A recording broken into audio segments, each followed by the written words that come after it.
الحمد لله الذي أبدع الأخلاق والأرضين سبحان الله والصلاة والسلام على من كان يوم بين الماء والطين.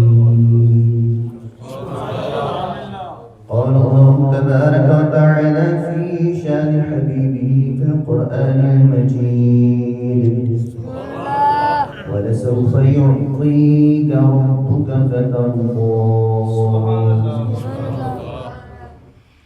صدق الله مولانا العظيم وبلغنا رسوله النبي الكريم الأمين.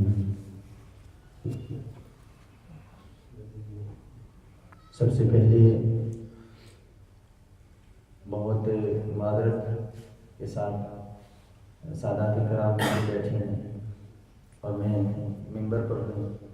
تھوڑی شرم محسوس ہو رہی ہے، لیکن ممبر پر بیٹھ کر بیان کرنا، خطبہ دینا سرکار دو عالم صلی اللہ علیہ وآلہ وسلم کی سنت مبارکہ بھی ہے، اس لیے اس سنت کی نیت کر کے میں یہاں پر بیٹھا ہوں. میرے استاد صاحب بھی موجود ہیں، ان کی موجودگی میں بھی یہاں بیٹھنا عجیب لگ رہا ہے، لیکن ان کی شفقتیں ہیں، محبتیں ہیں، اس لیے آج ہم یہاں پر بیٹھے ہیں. اللہ تعالیٰ ہم سب کو ہمیشہ باادب رہنے کی توفیق عطا فرمائے. ایک دل کی بات ہے، کیونکہ ویسے تو ساری دل کی باتیں کرنی ہیں میں نے، لیکن ایک دلی بات یہ ہے کہ آج کسی وجہ سے دل پہ چوٹ لگی ہے تو تھوڑا دل اداس ہے.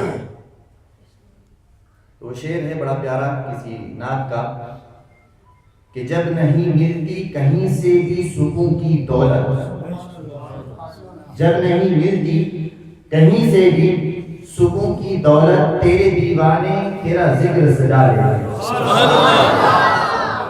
کہیں پر سکون نہیں ملا، سرکار علیہ السلام کا ذکر سجا ہوا تو دل کے سکون کے لیے یہاں حاضری کے لیے حاضر ہو گیا ہوں. میں چند باتیں جس موضوع سے متعلق کروں گا، وہ موضوع یہ ہے، آسان الفاظ میں شعر کے انداز میں، کہ کسی نے کیا خوب لکھا ہے کہ اپنا معیار زمانے سے جدا رکھتے ہیں، اپنا معیار زمانے سے جدا رکھتے ہیں، ہم تو محبوب بھی محبوب خدا رکھتے ہیں. ہم ایسے دیوانے نہیں ہیں جو گلیوں میں، روڈوں پہ، بازاروں میں آپ کو ملیں گے، عشق مجازی کے اندر روتے ہوئے آپ کو ملیں گے. ہم اللہ کے فضل و کرم سے ایسے دیوانے نہیں ہیں. ہم جس ہستی سے محبت کرتے ہیں، خود اللہ تبارک و تعالیٰ بھی اس ہستی سے محبت کرتا ہے.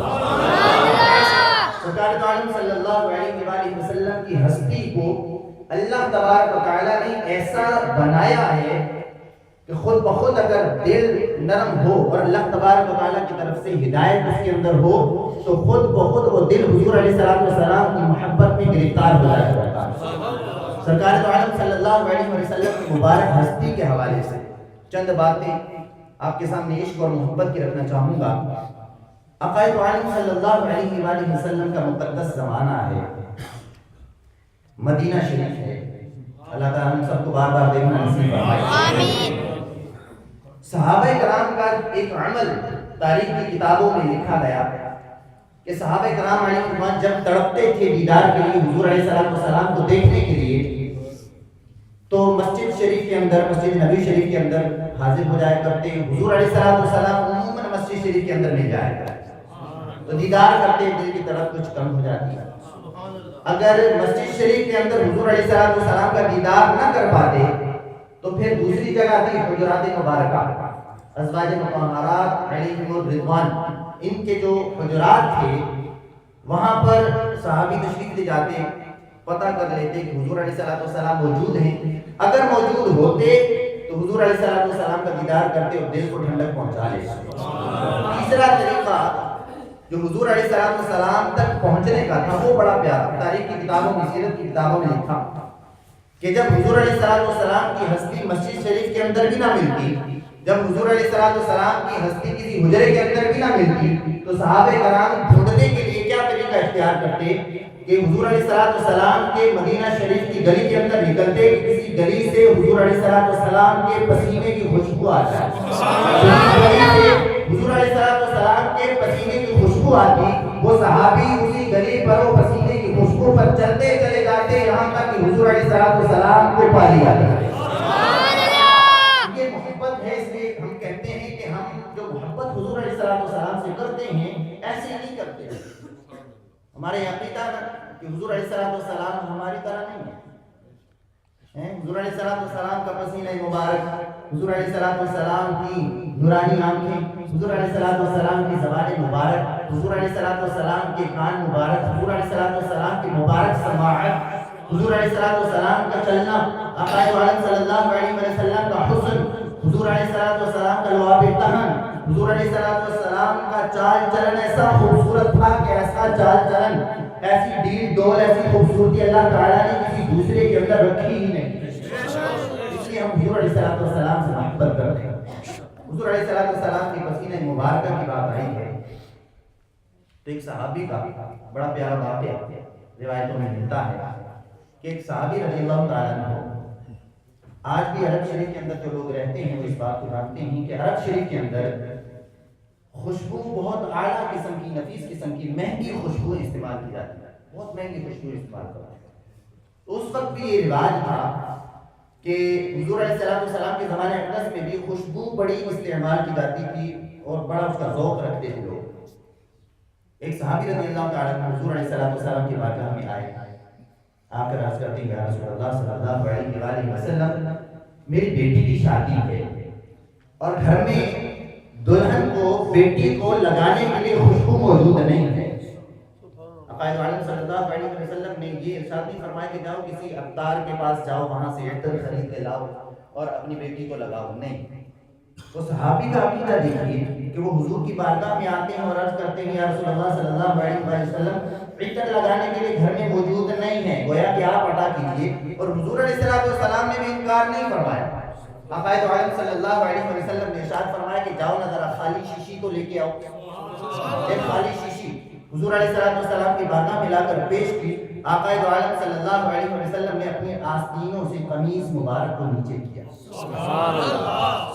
دونوں آستینوں سے قمیص مبارک کو نیچے کیا، لکڑی کا ایک چھوٹا سا ٹکڑا لیا، اس سے اپنی مبارک حسین خوبصورت کلائیوں سے پسینہ مبارک خود اتارا، اس پسینہ مبارک کو اتار کر اس شیشی کے اندر انڈیل کے بند کر کے دیا اور فرمایا کہ جاؤ یہ اپنی بیٹی کو جا کے لگاؤ۔ اور وہ صحابی گئے اور گھر جا کر اپنی بیٹی کو جب حضور علیہ السلام کا دیا ہوا عطر لگایا تو اس گھر کی کیفیت یہ ہو گئی کہ اس مدینہ شریف کے اندر وہ گھر ایسا مشہور ہو گیا کہ لوگ مدینہ شریف کے اس گھر کی زیارت کرنے کے لیے حضور علیہ السلام کی پسینے کی خوشبو لینے کے لیے وہاں آیا ہے۔ اور اس گھر کے بارے میں آتا ہے کہ وہاں ہر وقت مجمع لگا رہتا ہے، دیوانے اس گھر کے گرد گھیراؤ کیے رہتے تھے کہ یہاں سے عجیب و غریب خوشبو آتی ہے۔ جب ان کو بتایا گیا کہ یہ خوشبو حضور علیہ السلام کی پسینہ مبارکہ کی ہے تو وہاں پر ہجوم کی اور کثرت ہو گئی۔ یہ سیرت کی کتابیں ہمیں بتاتی ہیں، تاریخ کی کتابیں ہمیں بتاتی ہیں کہ ہم جن سے محبت کرتے ہیں ان کے پسینہ مبارکہ کا یہ عالم ہے کہ اس سے کیسی خوشبوئیں آیا کرتی ہیں۔ آج جو لوگ کرتے ہیں نا، اعتراض کرتے ہیں، ان کی تو بات نہیں کرنی چاہیے، جو کہتے ہیں کہ حضور علیہ السلام نعوذ باللہ، عقیدے کی بات اس لیے کر رہا ہوں کہ ہماری طرح ہیں۔ ہم ان سے صرف اتنا پوچھتے ہیں کہ تم گرمیوں میں ذرا ایک دن بغیر نہائے اپنے بیٹے کے پاس جا کر بیٹھو، وہ بیٹا کہ جو تم سے بڑی محبت کرتا ہے اس کو سمجھ بوجھ بھی نہیں ہوگی، بہت چھوٹا ہوگا نا، پھر بھی جب آپ جا کے قریب بیٹھو گے تو وہ بول دے گا کہ ابا جی ذرا آج ہٹ کے بیٹھو، بڑی بدبو آ رہی ہے آپ سے، آپ نہائے نہیں۔ ہمارے پسینوں کی تو یہ حالت ہے، اور حضور علیہ السلام کے مبارک پسینے کی کیا کیفیت ہے کہ جس گھر میں پہنچ جاتا ہے وہ گھر معطر ہو جاتا ہے۔ سبحان اللہ۔ ہماری آقا عالم صلی اللہ علیہ وسلم کی خوشبو سے خوشبو کے حوالے سے ایک روایت ہے، بڑی مشہور روایت ہے۔ ایک صحابی رسول، میں چاہتا ہوں کہ چند الفاظ حدیث کے بھی اس کے اندر ایڈ ہو جائیں تاکہ اس کی برکت آ جائے۔ حدیث کے جو حقیقتاً جو الفاظ ہوتے ہیں، وہ جو عربی کے الفاظ ہوتے ہیں جو روایت میں آتے ہیں، ان کی ایک اور ہی چاشنی ہوتی ہے۔ ایک چاشنی وہ ہے کہ جو ہماری زبان کے اندر ہے، ایک چاشنی وہ ہے کہ جو ہم اردو میں بیان کرتے ہیں، اور ایک چس اور مزہ وہ ہے کہ جو حضور علیہ السلام کے الفاظ کو ذکر کرنے سے آتا ہے۔ ایک صحابی میں بہت مشہور روایت ہے،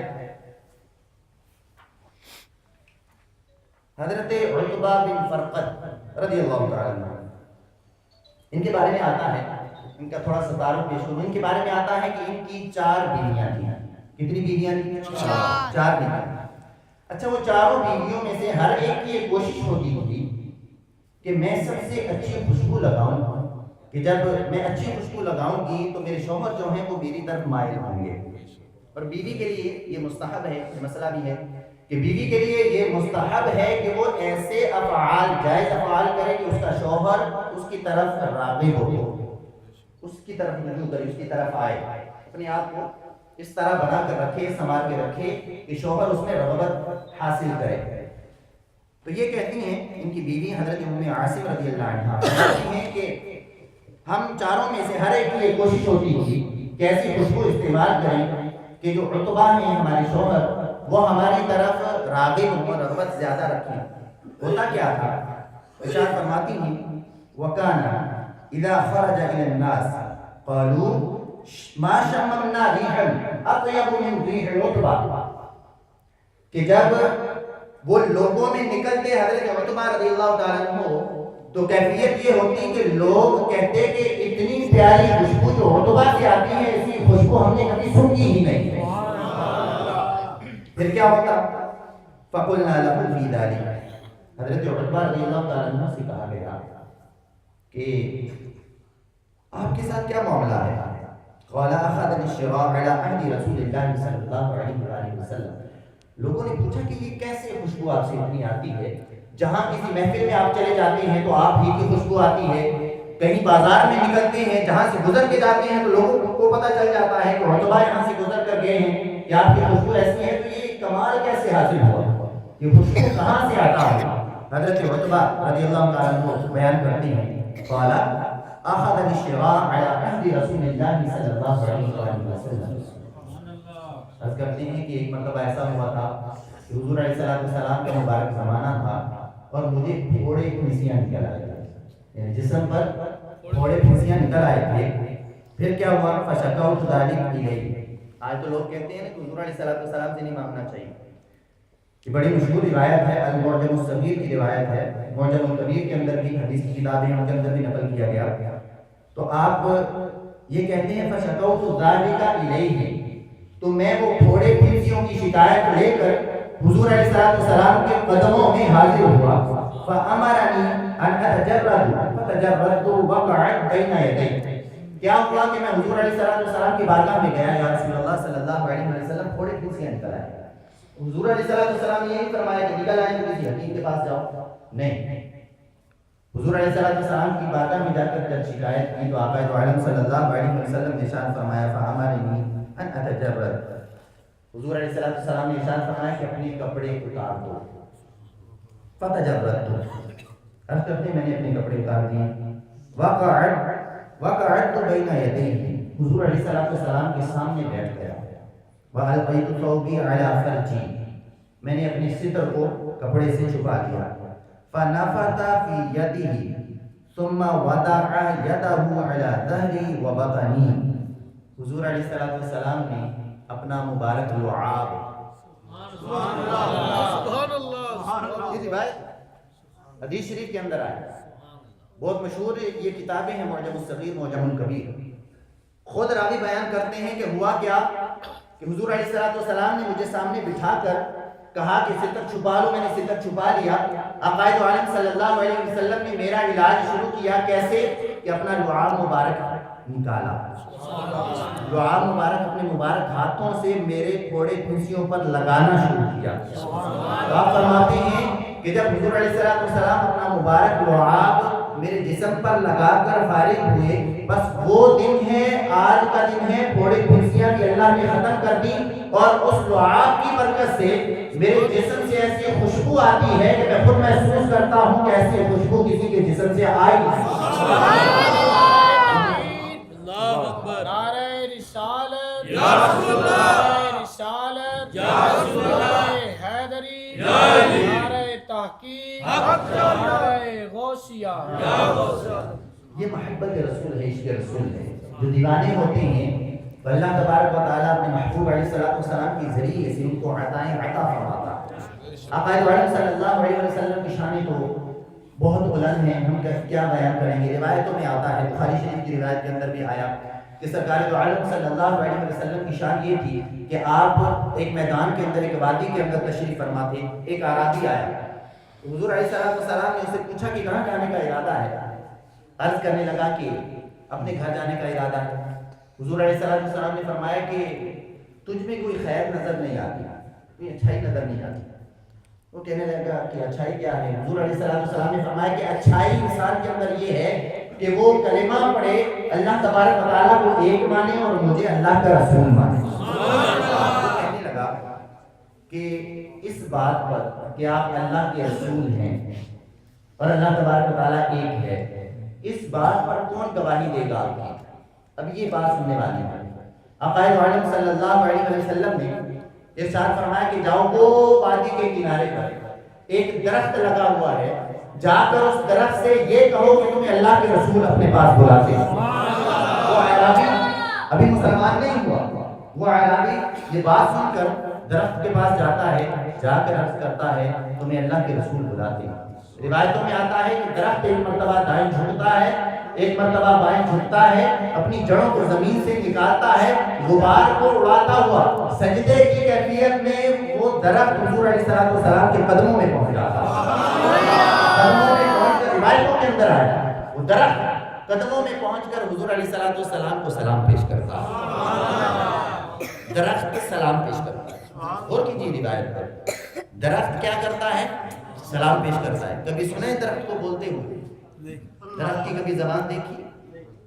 درخت کے کبھی کان دیکھیں؟ تو درخت نے کیسے سن لیا کہ اللہ کے رسول بلاتے ہیں؟ درخت کیسے حضور کی بارگاہ میں آ گیا؟ درخت کیسے بولنا شروع ہو گیا؟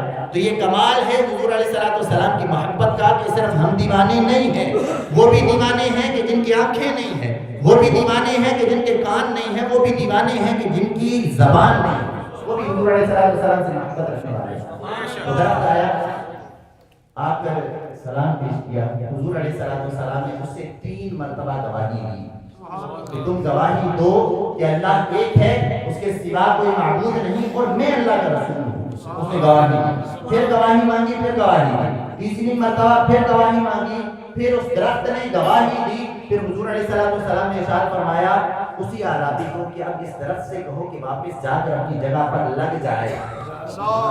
اعرابی کہہ رہا ہے، ابھی مسلمان نہیں ہوا، وہ اعرابی حضور علیہ السلام کا پیغام پہنچا رہا ہے۔ تو درخت کو دیکھا جاتا ہے کہ وہ اسی طرح سجدے کی حالت میں جھکتا ہے اور جھک کر واپس اپنی جگہ پر جا کر بے بس ہو جاتا ہے۔ یہ معجزہ دیکھ کر وہ اعرابی کلمہ پڑھ کر مسلمان ہو جاتا ہے۔ رسول اللہ صلی اللہ علیہ وسلم کی ہم ایسے دیوانے نہیں ہیں، آقا کریم صلی اللہ علیہ وسلم سے ایسی محبت رکھنے والے نہیں ہیں۔ ہم تو کہتے ہیں کہ ہم بڑے دیوانے ہیں، بڑے نعرے بھی لگاتے ہیں، محفلیں بھی سجاتے ہیں، عشق رسول کی باتیں بھی کرتے ہیں، لیکن ہمارا عشق کتنا ہے اس پر غور کرنے کی حاجت ہے۔ یار جو پہلے بھی دل سے کر رہا تھا، لیکن اب جو بات ہے وہ واقعی دل سے نکلنے والی ہے۔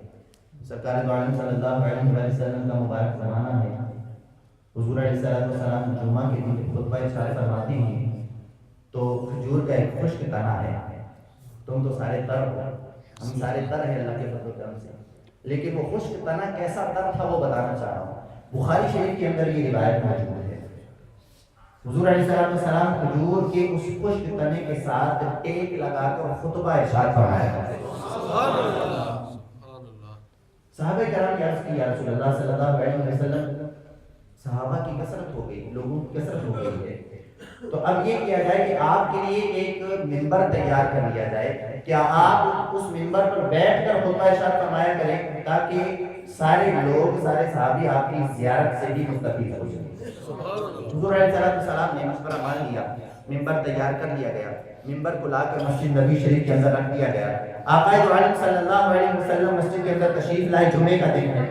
حضور علیہ السلام اب اس منبر کی طرف جس کے ساتھ ٹیک لگا کر کھڑے ہوتے تھے، کھجور کا وہ خشک تنا ادھر نہیں جاتے، بلکہ آقا دو عالم صلی اللہ علیہ وسلم یہ نئے منبر پر جلوہ افروز ہوتے ہیں جب جا کر ممبر پر بیٹھتے ہیں تو راوی بیان کرتے ہیں کہ آہستہ آہستہ رونے کی آواز آنا شروع ہوتی ہے۔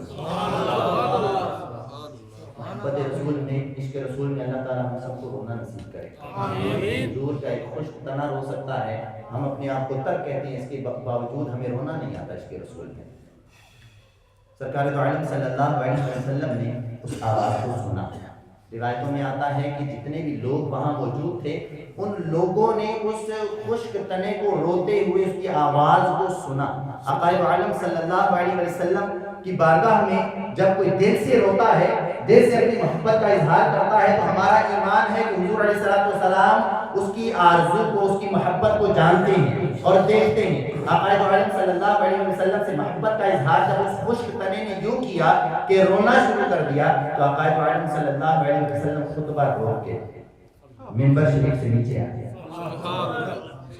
کھجور کے اس خشک تنے کے قریب گئے۔ بخاری کے الفاظ ہیں، جب بندہ پڑھتا ہے تو دل باغ باغ ہو جاتا ہے، اپنی قسمت پر ناز آتا ہے کہ ہم بھی حضور علیہ السلام سے محبت رکھنے والے ہیں۔ سرکار دو عالم صلی اللہ علیہ وسلم کھجور کے اس خشک تنے کے قریب جاتے ہیں اور اسے چپ کروانے کے لیے پہلے جس طرح بچے کے سر پر ہاتھ پھیرا جاتا ہے، یوں اس کے سر پہ ہاتھ پھیرتے ہیں، کھجور کے خشک تنے کے سر پہ، پھر اسے سینے سے لگا دیا۔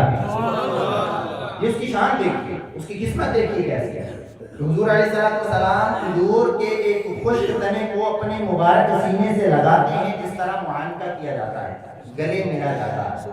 راوی بیان کرتے ہیں کہ یوں محسوس ہوا کہ جیسے کوئی اونٹنی کا بچہ اونٹنی سے جدا ہو جاتا ہے اور شدت سے روتا ہے، پھر اسے جب اونٹنی واپس مل جاتی ہے تو وہ ہچکیاں لیتا لیتا آہستہ آہستہ چپ ہو جاتا ہے۔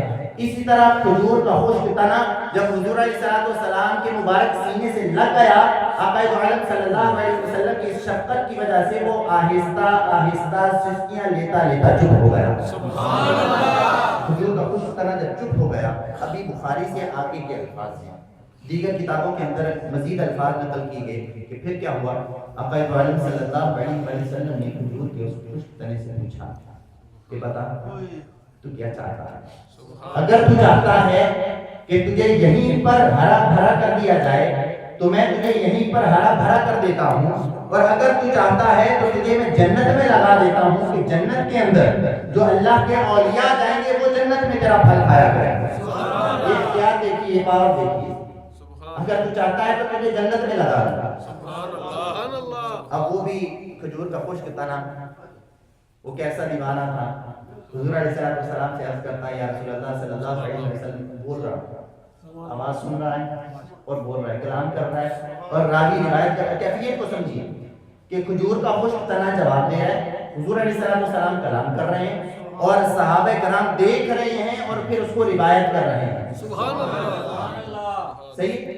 کھجور کا خشک تنا کرتا ہے، یا رسول اللہ صلی اللہ علیہ وسلم میری یہ خواہش ہے کہ آپ مجھے جنت میں لگا دیں کہ جنتی میرا پھل کھایا کرے۔ اب آقا دو عالم صلی اللہ علیہ وسلم نے صحابہ کرام کو حکم ارشاد فرمایا کہ اسے میرے منبر کے نیچے دفن کر دو، یہ جنت میں جا کر لگ جائے گا اور جنت کی اس کا پھل کھایا کریں گے۔ یہاں پر بہت سی باتیں ہیں اس روایت کے اندر، محدثین نے اس کی شرح کرتے ہوئے، اس کی تفصیل بیان کرتے ہوئے جو ارشاد فرمائی ہیں، کمال کی ہیں۔ ان میں سے چند باتیں صرف آپ کے سامنے رکھوں گا، المختصر کی اجازت چاہوں گا کہ کھجور کا ایک خشک تنا جب حضور علیہ السلام سے اتنا جدا ہوتا ہے کہ صرف حضور علیہ السلام اس کے ساتھ ایک نہیں لگاتے، تو کھجور کے خشک تنے میں جان نہیں ہوتی، کھجور کے خشک تنے میں آنکھیں نہیں ہیں دیکھنے کے لیے، کھجور کے خشک تنے کے کان نہیں ہیں سننے کے لیے، اس کے باوجود اسے محسوس ہو گیا، اسے پتہ چل گیا، اس نے دیکھ بھی لیا اور سن بھی لیا کہ آج اللہ کے رسول صلی اللہ علیہ وسلم میرے ساتھ ٹیک لگا کر کھڑے نہیں ہوئے، آج ایک نئے منبر پر جا کر تشریف فرما ہو گئے ہیں۔ تو یہ کیفیت کو اس نے محسوس کیا،